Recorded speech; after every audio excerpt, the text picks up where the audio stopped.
जीव, और उससे भी सबसे ज्यादा सूक्ष्म क्या? परमात्मा भीतर बैठा हुआ है। तो बाहर से भीतर की यात्रा कीजिए, बाहर ही बाहर मत रहिए, बोले बाहर से भीतर की यात्रा कीजिए।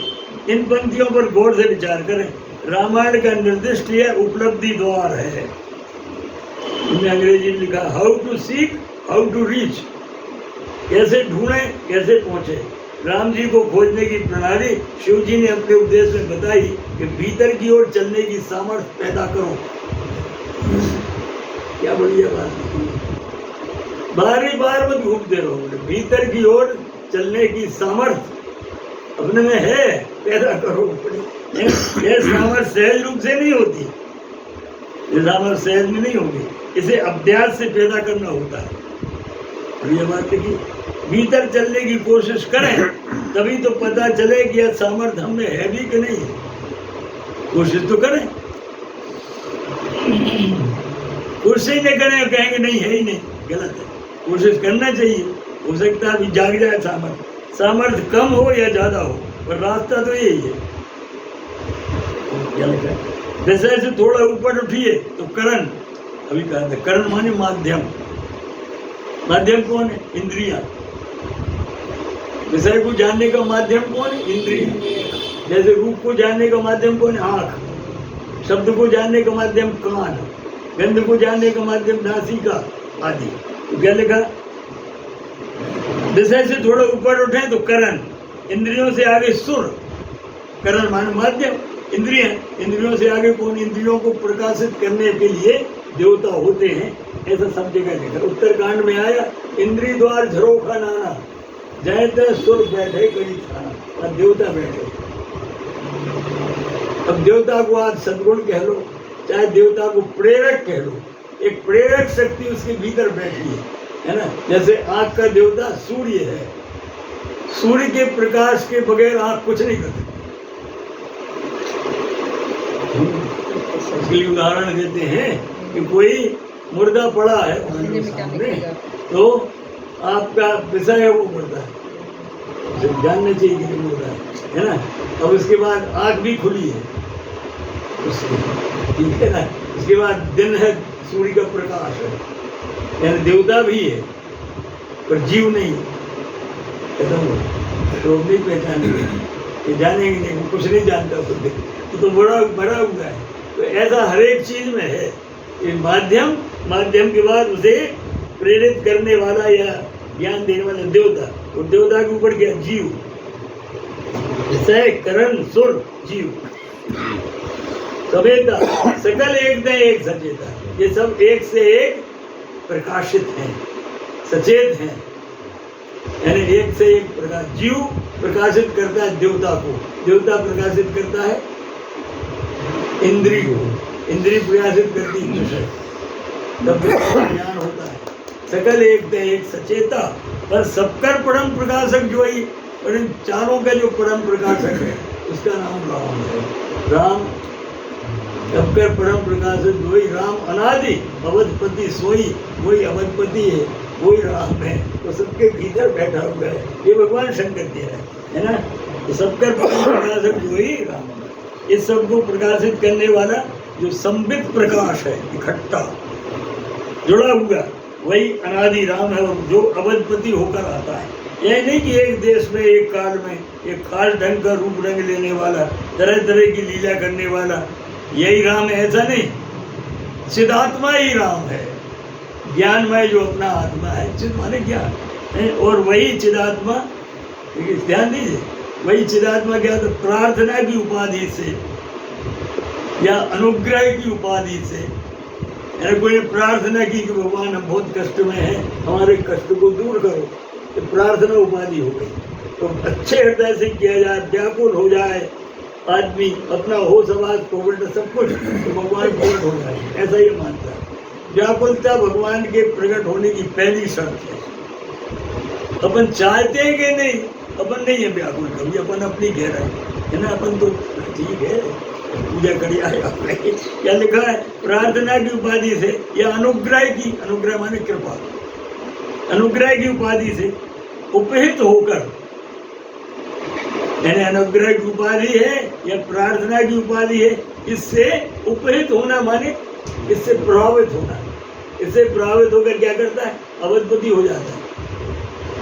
प्रार्थना की उपाधि से मनु सतरूपा की तपस्या, उनकी प्रार्थना, उनकी दीनता, उनकी व्याकुलता, उनका शरीर सूख जाना, सबसे भगवान उपहित हो गए और उन्होंने जो चाहा वो मिल गया उन्हें कि आप हमारे यहाँ पैदा होइए। आना तो क्या लिखा है? चेतन 10-20 नहीं होते, एक ही होता है।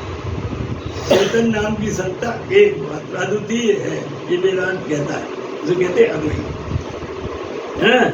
इदम असंख्य हो सकते हैं। इदम माने यह है, सामने वाली चीज। इदम असंख्य हो सकते हैं, असंख्य, उनकी कोई गिनती नहीं।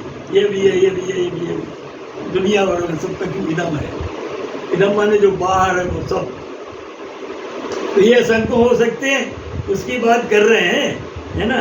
नहीं, हम अहम की बात नहीं कर रहे, हम अनिदम मानो जो इदम नहीं है, उसकी बात कर रहे हैं। अहम तो इदम और अनिदम के मिश्रण से पैदा हुई गांठ है। ये थोड़ा कठिन है। इसका मतलब ये वो जीवता, जीवपना है। जीव कैसा है ना? वो अनिदम है। अनिदम माने, इदम माने क्या? अभी बताया। इदम माने यह है। इदम सब बाहर है। इदम शब्द का अर्थ हुआ कि जो बाहर है वो सब इदम है ना? और अहम अपना स्वरूप है। तो इन दोनों के बीच में एक अनिदम और है। वो अनिदम क्या है? वो जीवात्मा है। जीव, जीव अलग है, आत्मा अलग है। अपन व्यवहार में कह देते हैं जीव, आत्मा ही कह देते हैं। आत्मा चली गई, आत्मा कहीं नहीं जाती आती, जीव जाता है। आदमी मरता है तो आत्मा कहीं नहीं जाती, वो तो सर्वत्र व्याप्त है, चेतन सत्ता है। जीव चला जाता है और जीव का अस्तित्व 17 तत्वों से होता है। वेदांत कहता है वो क्या है? पंच ज्ञानेन्द्रिया, पंच प्राण, पंच कर्मेंद्रिया, इनका सूक्ष्म तत्व और मन बुद्धि, ये हो गए 17, 15 17। इसको कहते हैं जीव। यही निकलता है और बुद्धि, मन बुद्धि में जैसी भावना बनी रहती वो शरीर धारण कर लेता है। अगला वो नहीं बनी रहती तो पड़ा रहता है तक। कृपा करके उसे कोई ना कोई शरीर दे दे। कबू करी करुणा देही देत ईश्वर हेत सगे।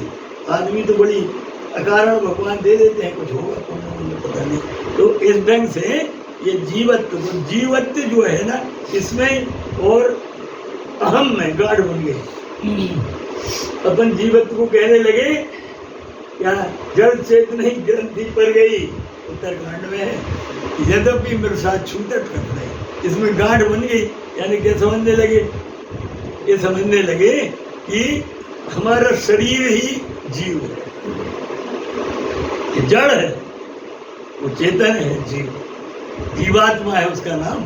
तो उसमें गाढ़ बन गई दो, जड़ चेतनी ग्रंथि पर, यही लिखा है इसमें। तो वह जीवत्व है जो प्रकाशक है सबका, हमारे अंदर रहता है, बाहर नहीं। यह तो हमारी बात हो गई। अब जगत का क्या हुआ? ये जीव के संबंध में हो गया। ये बताया जा रहा था कि जीव कौन है। जीव का स्वरूप क्या बताया था हमने? शुरुआत की जीव ने विषय करण सुख जीव समेता, सकल एक सचेता, सब तक परम प्रकाशक जो ही राम है। और जीव कौन है? बोले जीव हुए है जो विषयों के माध्यम से सुखी दुखी होता है, हर्ष विषाद ज्ञान अज्ञाना, जीव धर्म अहिमित अभिमाना, ये जीव के धर्म है।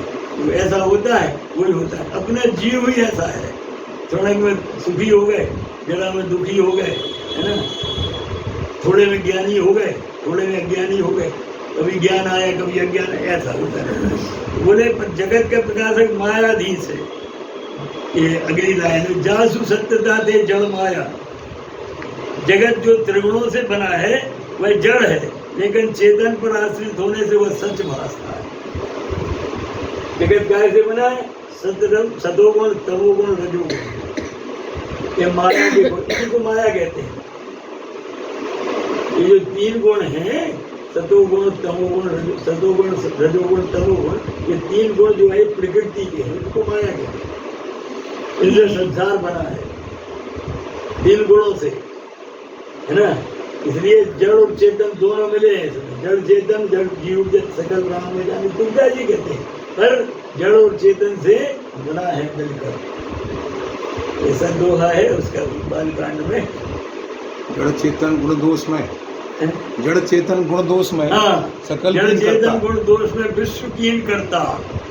जड़ चेतन दोनों मिला के करतार ने इस संसार की रचना की है ना। तो जड़ प्रकृति है, जड़ है प्रकृति, है ना। यानी ये नहीं माना जाता कि जिसमें क्रिया हो रही है वो जड़ नहीं है। क्रिया तो प्रकृति से होती है अपने आप।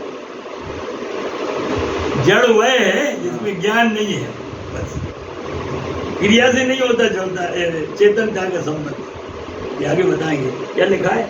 ये त्रिगुणों से बना हुआ जड़ है, लेकिन चेतन पर आश्रित होने से सच भासता है।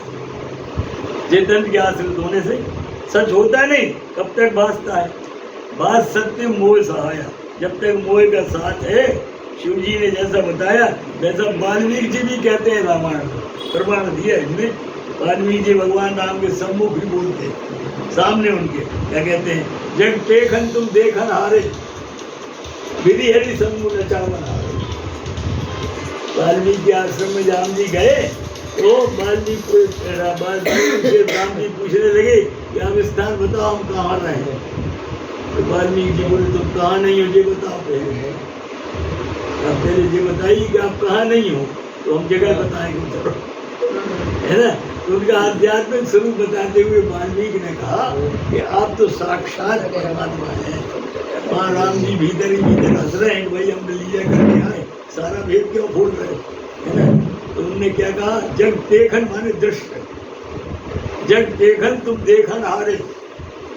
राम जी को कहा कि ये सारा जगत दृश्य है, दिखाई देने वाला, है ना। तो इसका दृष्टा कौन है, तुम। देखन हारे माने दृष्टा, दृष्टा और दृश्य। दृष्टा को गवाह भी कहते हैं। दृष्टा जो है वो गवाह है। वो कहे कि आपने देखा मर्डर होते हुए, मैंने आपसे देखा। गवाह बहुत कीमती आदमी, दृष्टा सबसे कीमती आदमी है दुनिया में, है ना। इसलिए एक दृष्टा की हत्या करवा देते कहीं, ज्यादा रहेगा ही नहीं तो काम होता है। ऐसे ही होता है, वे दृष्टा है। जग देखन तुम देखन हारे, कहते क्या बोले, विधि हरि सम्मुख नचावन हारे। आपका स्वरूप क्या है, आप ब्रह्मा विष्णु महेश को भी नचाते हैं, कि आपके अंश से पैदा हुए।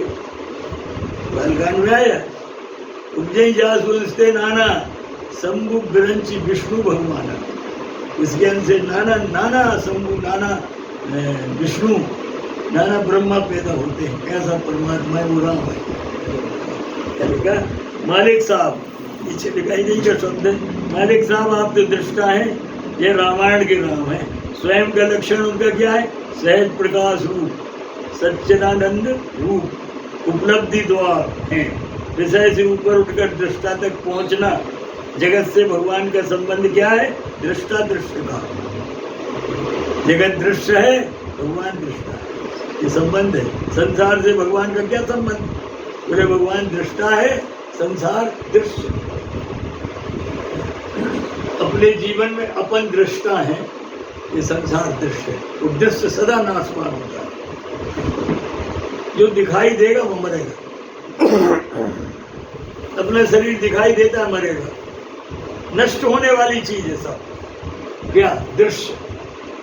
दृष्टा नहीं मरता, दृष्टा चेतन है, संसार जड़ है, दृष्टा भर है नहीं। इसका रोज जन्म होता है, नींद हो गई गहरी तो गया। अब अनुमान करते हैं कि जो कल था वो ही आज है, बाकी वो सब नया हो जाता है, ऐसा बताते हैं लोग। तो जगत से भगवान का संबंध ध्यान रहे, जगत के साथ ब्रह्म का संबंध केवल दृष्टा दृष्ट का ही नहीं, और बोले अधिष्ठान और अध्याय आश्रय का भी है। अधिष्ठान और आश्रय का, जगत चेतना पर आश्रित है।